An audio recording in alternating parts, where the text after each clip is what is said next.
Hi, இன்றைக்கி நான் செய்ய போகிறது காஜு கத்லி. எப்படி பண்ணலான்னு பார்க்கலாமா? 2 டம்ளர் முந்திரி பருப்பை போட்டுக்கோங்க. மிக்சியில் பல்ஸ் மோட்டில் போட்டு அரைச்சிடுங்க. நைஸாக அரைச்சிடுங்க. ஆனால் பல்ஸ் மோட்டில் போடுங்க. அப்போ தான் பவுடர் மாதிரி வரும். இல்லைன்னா எண்ணெய் பிசுக்கு மாதிரி தெரியும்.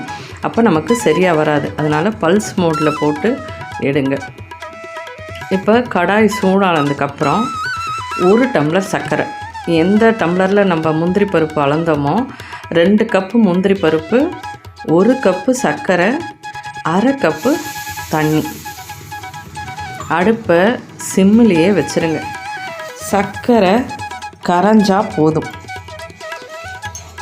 நமக்கு அந்த கம்பி பதம் அந்த மாதிரி எதுவுமே தேவையில்லை. ஜஸ்ட்டு சர்க்கரை கரைஞ்சதுன்னா போதும். கரைஞ்ச உடனே நம்ம அரைச்சி வச்சுருக்க முந்திரி பருப்பை நல்லா பவுடராக ஆக்கிட்டு எடுத்து இதில் கலந்துருங்க.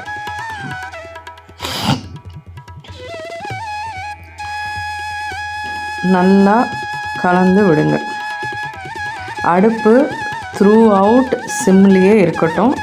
ஏன்னா வேகமாக எரிஞ்சதுன்னா அதை டக்குன்னு தண்ணி வற்றிடும், உங்களுக்கு நல்லா இருக்காது கன்சிஸ்டன்சி. அதனால் சிம்மில் வச்சே பண்ணுங்கள். இது ரொம்ப ஈஸி. அதனால் பயப்படவே வேண்டாம். இது கன்சிஸ்டன்சி எப்படி வரும் அப்படிலாம் இல்லை.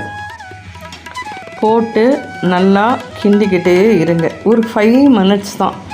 கிண்டினதுக்கப்புறம் ஒரே 1 ஸ்பூன் நெய்யை அதில் போடுங்க.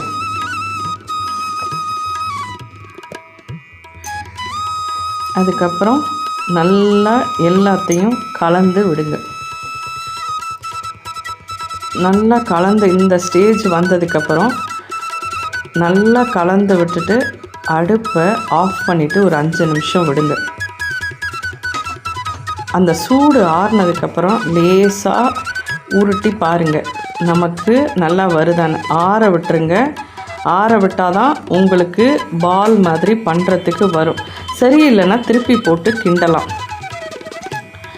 இப்போது இந்த ஸ்டேஜ் வந்ததுக்கப்புறம் நம்ம எடுத்து ஒரு பிளேட்டில் கொட்டிட வேண்டியதான்.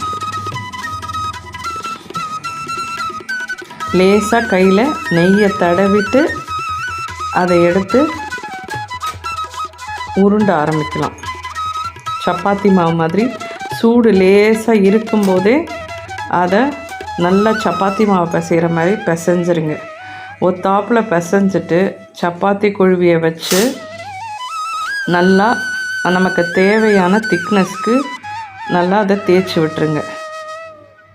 அப்புறமா அழகாக கத்தி வச்சு கட் பண்ணிவிடுங்க.